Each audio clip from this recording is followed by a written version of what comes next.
Police द्वारा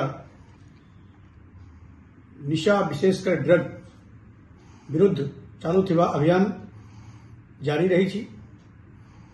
आज ये अभियान रे 5 जगह विभिन्न स्थान रे स्पेशल क्राइम यूनिट एवं लोकल पुलिस मिलित चढ़ाव करला बेड़े गंजेई सिगरेट रे गंजेई भर के स्टूडेंट किंबा अन्य माने को बर्बाद करवाटा जो कृत्य अच्छी ताकू देख के माने को मोटे 5 लोग मन को अरेस्ट कराई छी।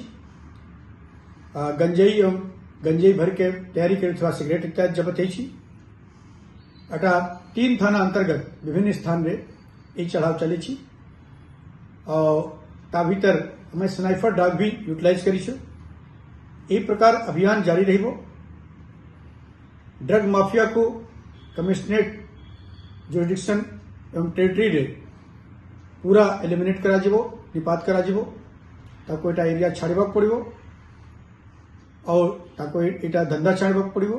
केवल मो पेरेंट्स माने कहबाक चाहे जैसे माने ताकर पिल्ला माने को पर नजर रखंतु। यदि कौन सी पिल्ला